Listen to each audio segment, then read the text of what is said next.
Merci à l'équipe de présentation du journal. 90 minutes au Bénin se poursuit avant de faire un tour sur la toile, le grand oral, qui reçoit pour vous un sociologue, analyste politique, Omar Salouf. L'heure est au dernier réglage d'avant installation des nouveaux conseils communaux et municipaux qui démarrent ce jeudi avec un chrono bien établi et déjà connu. La loi prescrit donc que c'est dans les 15 jours après proclamation des résultats par la Commission électorale nationale autonome, en tout cas par la structure en charge des élections. Et Patrice Talon, qui est resté ferme quant au respect des textes. La balle est désormais dans le camp des partis politiques. Quels défis, quelles options, quelles stratégies pour ces derniers? Voici le grand oral.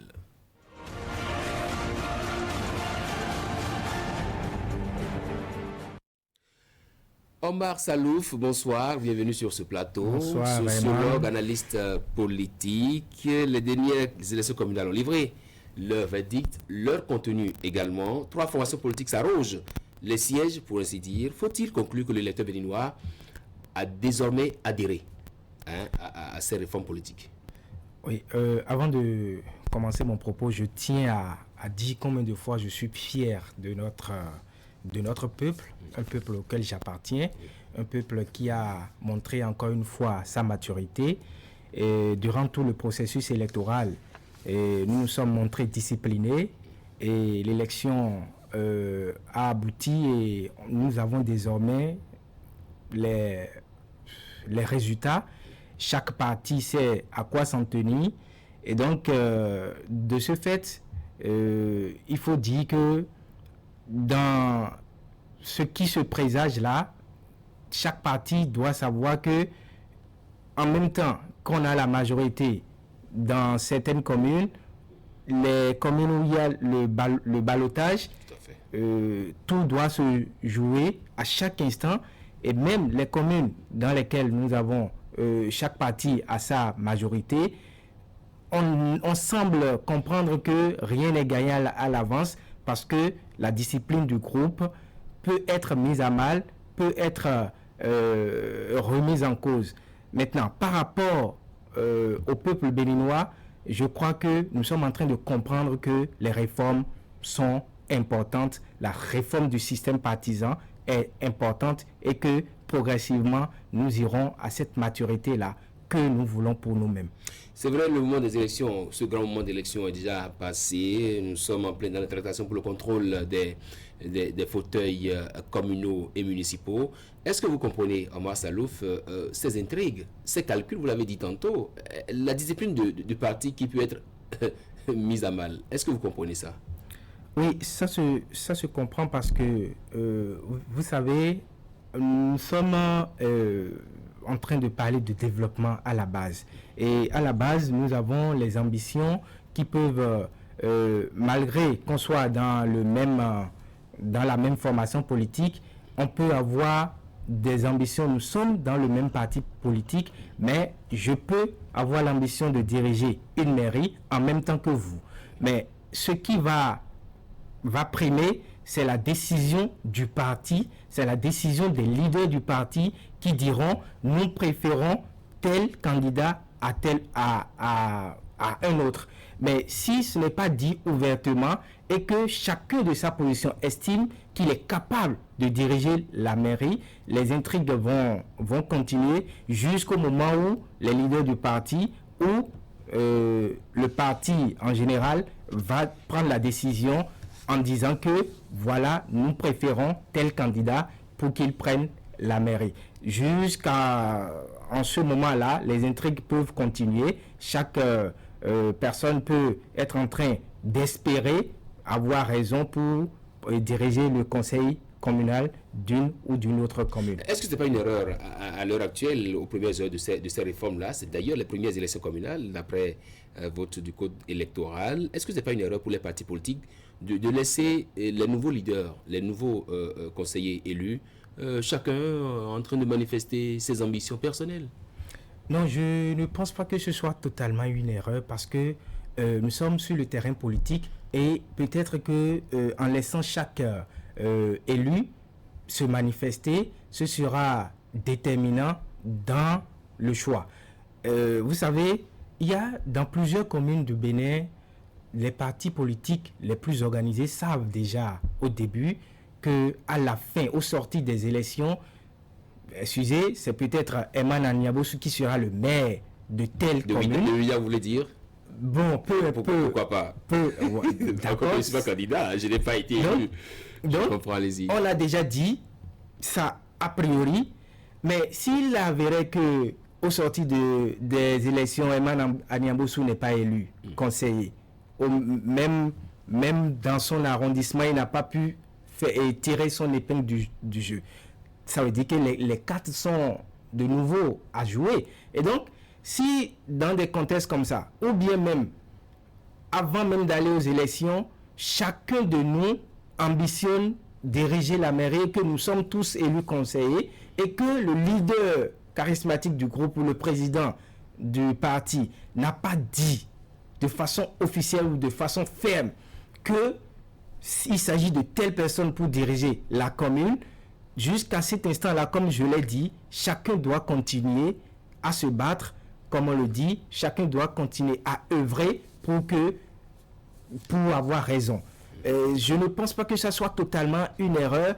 C'est peut-être aussi une manière de voir en chaque leader sa capacité à convaincre, sa capacité à mobiliser autour de lui les grandes idées pour que ça soit porteur. Oui, mais vous êtes sociologue, nous avons une population qui n'est pas forcément dans ce secret des compétitions. Hein. La population a juste fait le choix d'élus communaux et d'élus municipaux, mais forcément, elle ne s'attend pas forcément à ce qu'il y ait cette guerre au sein des partis politiques. Oui, c'est justement à ce niveau que les partis politiques ne doivent pas faire certaines erreurs. Nous avons vu à la fin des élections des populations qui ont préféré l'alternance, des populations qui ont préféré la continuité. Je ne vais pas citer les communes. Il y a des communes où l'ancien maire est réélu conseiller et se positionne vigoureusement pour redevenir nouveau maire. Il y a des communes où l'ancien maire a été, comme on le dit, balayé par la population. La population a sans doute estimé qu'il ne doit plus revenir. Donc, dans les communes où l'ancien maire n'a pas reçu l'approbation des électeurs à ce moment précis, il ne faut pas faire l'erreur de faire ramener quelqu'un comme ça, peut-être parce que la population n'aurait pas voulu. Dans d'autres communes où les gens ont estimé qu'il a travaillé, il était assez bon, il était il mérite notre confiance à nouveau. C'est peut-être un signal de ces populations-là pour que les partis politiques comprennent, pour ne pas faire certaines erreurs, pour ne pas tomber dans les pièges, de sorte que à la fin les populations soient déçues. Parce qu'il faut avoir à l'idée que le vote a été émis par les populations. C'est les populations qui ont décidé que tel ou tel autre soit conseillé. Et dans cette logique-là, que les populations comprennent les intrigues qui se font ou pas, il faut respecter la décision des populations. Et il faut savoir aussi que quand je prends, je vais appeler une commune comme Dogbo qui a besoin d'une alternance qu'il a exprimée, par exemple, parce qu'il y avait deux forces majeures en compétition. Les jeunes ont pris le dessus, on peut s'exprimer comme ça. Si dans une commune comme ça, on est allé à ce niveau et que par inadvertance ou bien par manque de lucidité, les responsables du parti n'ont pas suivi le mot d'ordre de la population, ce serait grave, ce serait dommage. Partagez avec nous les résultats de Dogbo, par exemple. Il y a eu quoi à Dogbo? Dogbo, bon, je ne suis pas de Dogbo, mais avec le regard neutre que j'ai porté là-bas, j'ai compris par exemple que l'Union progressiste a eu la majorité, le bloc républicain mené par l'ancien maire, le maire sortant, il faut dire, n'a pas pu avoir la majorité. Donc, c'est un signal fort de cette commune de Dogbo-là qui dit, oui, peut-être l'ancien maire a beaucoup travaillé, maintenant, il mérite de se reposer. Pour qu'on fasse une autre expérience. Pour qu'on fasse une autre expérience, encore que la nouvelle expérience est porté par des jeunes qui sont restés dans l'ancrage politique pendant tout le temps et qui veulent aller au charbon en étant à la tête de la commune, par exemple. La population a décidé ainsi, donc il faut suivre ce mot d'ordre. Est-ce que vous avez des appréhensions quand on prend par exemple les résultats sortis des urnes? Il y a des communes contrôlées par l'Union progressiste parce qu'ayant eu la majorité absolue, d'autres par le bloc républicain et d'autres également par les forces groupées émergentes. Mais il y a d'autres communes où la majorité est relative. Vous avez parlé tantôt de ballottage.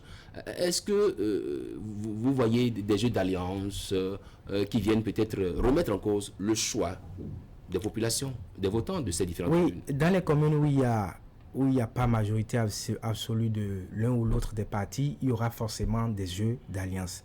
Mais il ne faut pas faire des alliances qu'on pourrait qualifier de contre-nature parce que je ne suis peut-être pas dans le secret des dieux, mais on nous a clairement dit que le parti FCBE est un parti de l'opposition. Et donc, si dans les alliances, il faut unir l'UP et FCBE, qu'en sera-t-il quand nous serons en 2021 où il faut parrainer, où il faut clairement dire qu'on parraine un parti ou bien un candidat de l'opposition ou un candidat de la mouvance présidentielle. Ce qu'elle appelle, on prendra l'exemple de Dassa, 12-12 et le conseiller FCBE qui a une seule voix. Est-ce que vous voyez qui va décider? Est-ce que vous voyez comme ça, oui, on préfère faire avec le seul qui est facile à négocier plutôt que d'aller faire avec les 12 autres qui vont peut-être exiger beaucoup d'autres choses? Ah oui, tout est question politique et en même temps question d'intérêt. Et le cas de Dassa où c'est le seul conseiller qui va décider de tout, bon, ce n'est pas impossible. Mais il faut avoir à l'esprit que qu'est-ce que cette alliance-là va apporter. Le plus important, c'est le développement de la commune. C'est vrai que 2021, c'est un autre débat.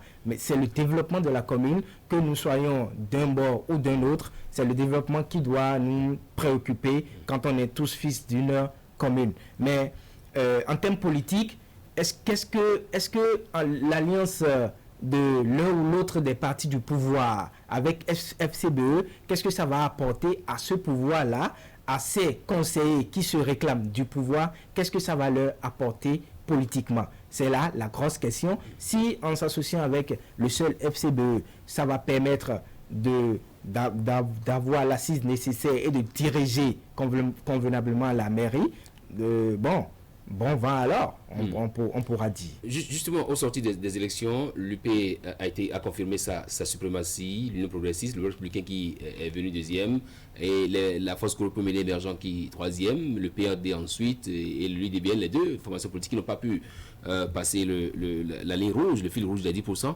Quelle lecture faites-vous des suffrages en général? Oui, j'ai simplement compris que l'électorat, le peuple béninois a compris qu'il faut, comme je l'ai dit au début, qu'il faut aller à ces réformes du système partisan, qu'il faut faire expérimenter une nouvelle forme politique au Bénin. Et donc, le peuple béninois ayant compris ça, le PAD avant les élections ou l'UDBN avant les élections, bombait le torse et se disait que quel que soit ce qui se passera, chacun de ces partis-là tirerait son épingle du jeu. Mais au finish, on a constaté que même dans l'Omé Plateau où le PRD avait une assise redoutable, ça leur a échappé à bien d'endroits.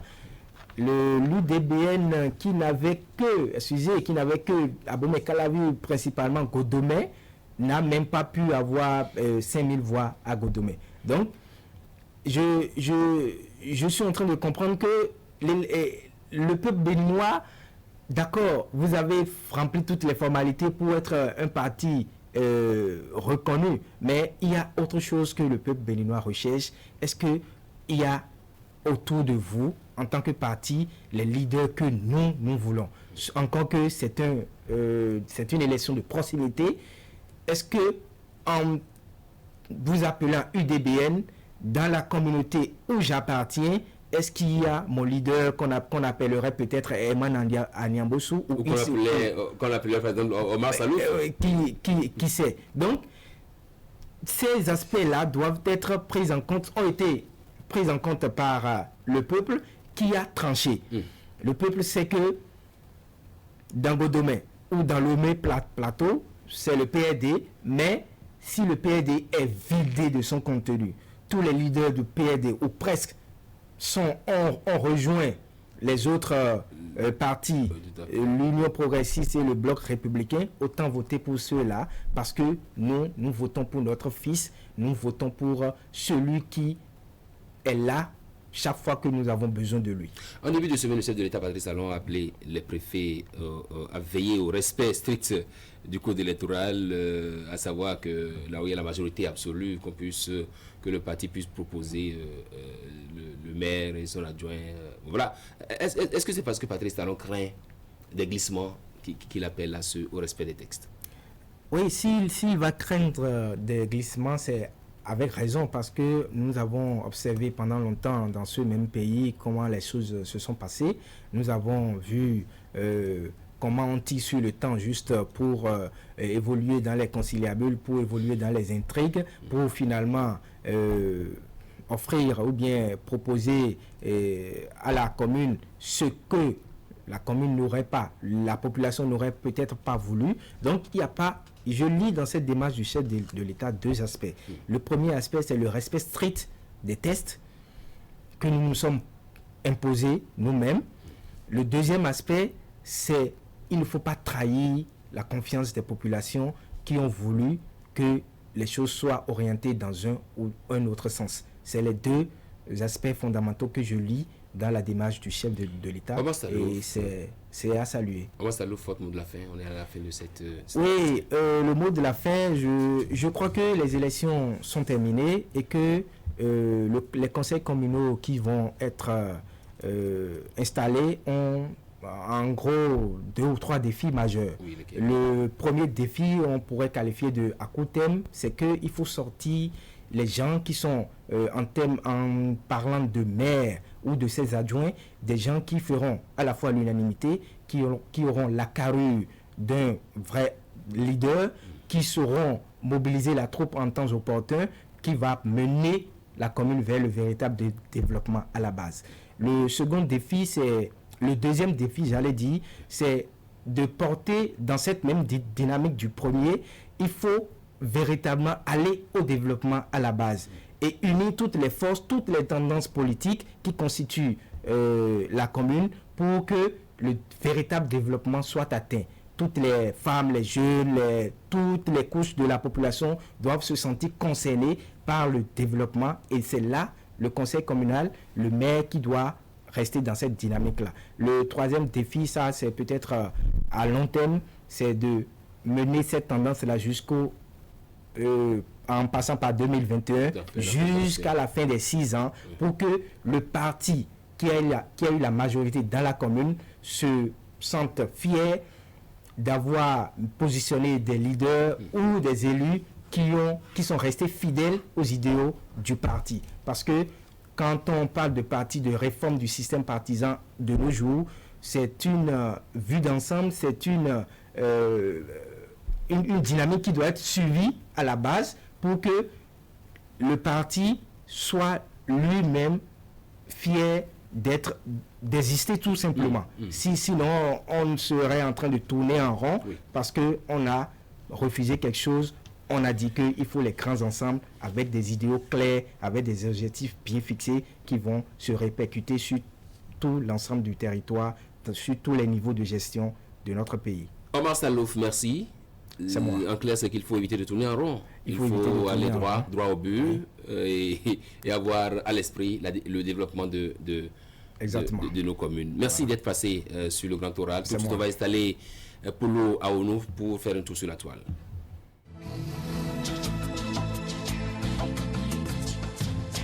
Vous aimez la qualité, vous exigez la finesse. Pour tous vos travaux en impression, flyers, affiches, dépliants, brochures, calendriers, facturiers, faire-part, carte de mariage, carte de visite et vos travaux en sérigraphie. Une seule adresse, l'imprimerie du groupe de presse Fraternité, qui vous propose des prix défiant toute concurrence.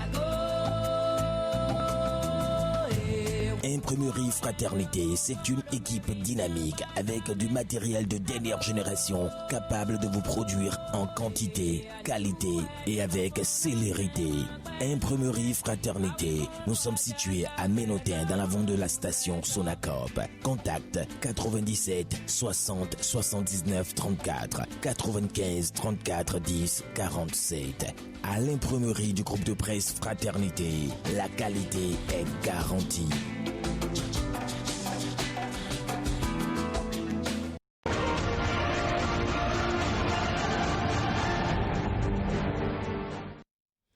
Il est déjà là pour nous aider à faire un tour sur la toile pour l'ONU. Bonsoir. Bonsoir, Emmanuel. Bienvenue. Merci. Ça vous fait déjà combien? 4 émissions qu'on nous a pas vues.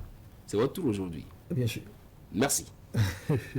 Première information, c'est cette fausse note sur la toile que le gouvernement béninois a tenu à rectifier. On y va. C'est par rapport à la dame qui a revenu des Covid, qui a fait un audio qui a circulé sur les réseaux sociaux où elle affirmait d'emblée qu'elle n'est pas atteinte du coronavirus, que le gouvernement est en train de mentir. Je pense que le ministre de la Santé a fait un tour sur le lieu de campement, là où on les a hébergés. Et voilà, après son passage, l'information a été mise sur les canaux digitaux du gouvernement.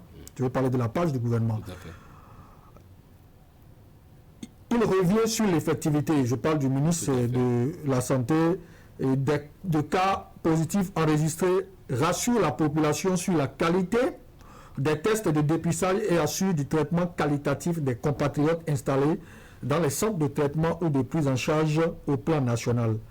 Et il y a l'une des Béninoises rapatriées du Koweït a fait partager ces derniers jours sur les réseaux sociaux un élément audio décrédibilisant les efforts fournis par le gouvernement béninois dans sa stratégie de lutte contre le coronavirus. En réponse aux allégations de cette dernière, le ministre de la Santé a déploré le comportement de celles qui remettaient en cause les tests effectués sur les personnes revenues du Koweït. Le gouvernement, c'est le ministre qui parle, le gouvernement se réservera en temps opportun de traiter ce genre d'éléments totalement erronés de la façon la plus adaptée, c'est-à-dire avec les contours juridiques nécessaires, a déclaré Benjamin Mpati. Pour le ministre de la Santé, diffuser ce genre d'informations peut être considéré comme une atteinte à la sécurité sanitaire des populations et c'est pour cette raison que le gouvernement se réserve le droit de traiter cela en temps opportun. Et après la visite, il est satisfait de cette visite. Le ministre a déclaré qu'il n'y a rien à reprocher aux conditions d'hébergement de ses compatriotes. Ils ont compris globalement la mesure de la quarantaine et adhèrent à cela. Nous espérons que tout se déroulera très bien. Très bien. Et nous avons échangé avec nos compatriotes qui ont déploré de l'une de leurs, qui ont compris que les tests réalisés au Bénin sont des tests de qualité. Très bien.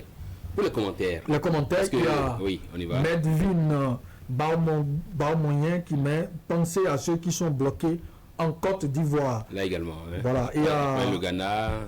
Réti Sosé qui met « Il faut faire une demande ». C'est ce que les autres ont fait.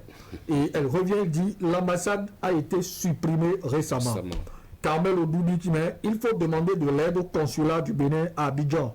Au pire des cas, le Bénin doit avoir un hôtel à 10 chambres à Abidjan pour loger quelques Béninois bloqués ». Il y a Miguel Koto qui dit « Merci pour les efforts que vous consentez dans le cadre de la riposte au virus ». Toujours dans le même ordre concernant le coronavirus. Oui, allez-y, ce sera le sujet numéro 2. Voilà, allez-y, je vous laisse dérouler votre chronique. 16 nouveaux cas guéris et à la date du 26 mai 2020, où on dit le Bénin a enregistré à la date du 26 mai 2020 un total de 210 cas confirmés avec 113 personnes sous traitement, 134 personnes guéries, soit une hausse de 16 cas guéris et 3 décès. Le nombre de cas de personnes guéries est supérieur au nombre de cas de personnes sous traitement actuellement au Bénin. La stratégie de riposte gouvernementale ne peut être pleinement efficace que si, individuellement et collectivement, nous adoptons et renforçons les gestes barrières que sont... Pendant que vous lisez, on a droit au tableau. Le port systématique de masques en tout lieu, le lavage régulier des mains à l'eau et au savon, le respect de la distanciation de 1 mètre entre les individus, etc. Voilà le tableau qui donne, j'allais dire, les statistiques concernant le cas enfin, le nombre de cas confirmés, les cas sous traitement, les guéris, voilà. Et nous avons 3 décès. Voilà. Commentaire, nous avons Jeunesse sur le riche qui met nous vous remercions pour les efforts fournis. Bientôt la vie reviendra à la normale. Hippolyte Samadi. Apparemment, c'est avec l'hydroxychloroquine que le Bénin aussi s'en sort avec ses malades. Je ne sais pas ce que vous pensez de sa suspension. Cette hydroxychloroquine qui crée qui crée des remous en France, avec Dr Raoult et beaucoup d'autres spécialistes qui... Il paraît même que la France a suspendu cela. Hein, oui, de toute façon, finalement, on va plutôt à notre école maintenant. Ah oui, nous-mêmes, on s'occupe de la santé des écoles désormais. Voilà.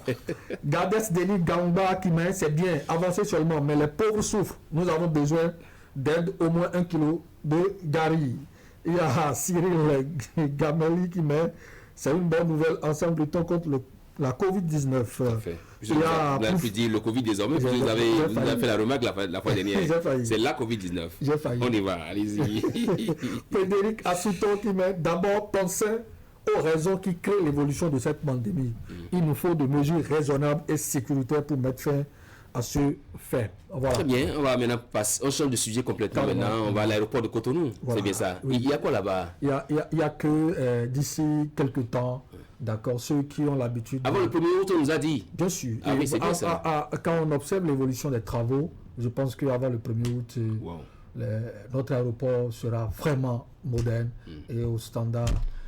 On n'aura plus la trouille au décollage. Parce que quand l'avion est décollé, on se demande. Voilà les images. Il semble que la piste va être étendue, je crois. L'extension de la piste est en vue parce que vous voyez de l'autre côté de la voie. Oui, tout à fait. Mais c'est bien. Les chantiers se poursuivent à l'aéroport de Cotonou, c'est sur la page de Cotonou Aéroport. Et on tient le rythme pour être prêt dès le retour à la normale des activités aéroportuaires et du trafic aérien. Et en ce moment, ce sont 3 chantiers qui sont en cours simultanément. Rénovation de la piste, rénovation et extension du parking, réaménagement et extension au sein de l'aérogare. Ces travaux d'amélioration permettront de garantir aux voyageurs la meilleure qualité de service pour un aéroport d'ambition et d'envergure internationale.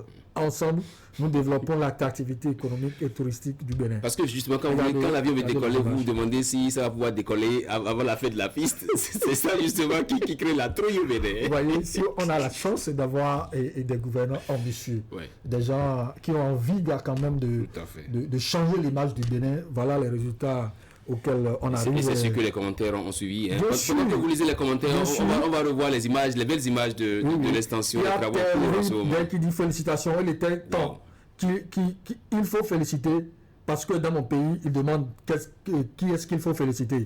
Parce que dans mon pays, c'est seulement le président on félicite. Il y a Guénolé Métier qui dit peut-être le ministre en charge de ce domaine. Et une autre personne, Nicanor, qui m'a pensé à l'aéroport de Glo. Et réaliser ça pour nous, c'est mieux. C'est quel Nicanor, l'artiste? Non, je ne crois pas. Ah, d'accord. C'est un pseudo alors. Voilà. On y va. Daniel Tchenkou qui met le bas peuple de Kobli ne verra jamais la beauté de ces infrastructures. Pensez à les faire visiter ces infrastructures. Ça fait quelque chose. Oui, c'est vrai. Et Cotonou, la page même qui répond bonjour, les travaux sont pilotés par la Société des aéroports du Bénin qui gère l'aéroport de Cotonou et entrent dans le cadre du plan d'action de gouvernement mis en œuvre ici à travers le ministère des Transports. Les travaux sont réalisés par plusieurs entreprises, notamment Franzetti, Bénin et Colas Afrique. Il s'agit de marchés publics. On va le souhaiter. Voilà. Et un dernier commentaire, Franck Diaoune qui dit félicitations à vous, mais de grâce que cette occasion saisie profite vraiment de redonner vie à notre aéroport. Car j'ai voyagé dernièrement via l'aéroport de Lomé. Je vous assure, ce que j'ai vu est tout simplement super nickel. Ah oui, ça c'est vrai. Digne du Nord. Oui. Pour finir, si possible, essayer de réaménager le long du mur de l'échangeur Weiho jusqu'à les bagnoles motors, rendre propre et décorer tout le mur. Pourquoi pas. Voilà. Ça c'est une belle initiative. Voilà. Merci. On va passer à un autre sujet. Voilà, rapidement, si vous permettez, le sujet qui fait de société. Une fait de société qui fait un peu mal. Pour vol de 1500 francs CFA. On maltraite un enfant. Oui. On le brûle carrément. Un enfant de 13 ans. C'est un garçon de 13 ans accusé de vol d'argent a été victime de maltraitance de la part de ses parents. Il a eu la vie sauve grâce au voisinage qui a alerté la police républicaine.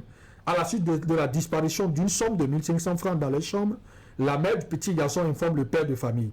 Ce dernier s'est transformé en Jack Bauer et soumet son enfant à un interrogatoire digne d'un scénario hollywoodien. Selon les informations rapportées par Frisson Radio, l'enfant a été ligoté, brûlé au couteau chaud et aspergé de piment écrasé. Lors de cet interrogatoire inhumain, l'enfant aurait avoué être l'auteur de la disparition des 1500 francs de la caisse de sa mère. Informé par le voisinage qui n'est pas resté insensible aux cris de détresse de l'enfant, les éléments de la police sont allés sur les lieux. Après leur interpellation, les parents affirment qu'ils essayaient juste de donner une correction exemplaire à leur enfant. Ils sont mis sous mandat de dépôt et seront présentés au procureur le 2 juin 2020. Voilà un fait de société, un père qui doit se retrouver en prison à cause de son enfant. Je pense que le procureur saura avec quelle main bouffer ce dossier. Oui. On y va rapidement pour des commentaires, on passe à la vidéo du jour. Que ce papa soit mis au frais et bastonné par la police pour correction et au non-respect des droits de l'enfant. Et quelqu'un qui dit, et si par la suite ce papa vient de la famille Akaba, parce que celui qui a mis le commentaire Akaba, il dit, monsieur Daga, c'est bien qu'un digne fils de famille royale ne peut pas avoir ce comportement. Néanmoins, si c'était le cas, que sa peine soit doublée pour salissement du nom des ancêtres. Justement, sur ce dossier, si vous voulez, la prochaine fois, on va revenir, parce que, attention, pour ces cas comme ça, je sais que les juges savent toujours gérer ces dossiers. On y va pour la vidéo du jour, rapidement. Ok, on va directement à la vidéo du jour, oui. Ça fait vraiment rire. Voilà un petit garçon qui est en train de faire les courses dans un supermarché avec son père. Il a pris un truc que papa n'était pas d'accord. Le papa a déposé par la suite, a remis à sa place ce qu'il voulait prendre, et voilà. Et voilà, il casse tout. C'est un scandale. Shit. C'est un scandale. Shit. C'est un scandale.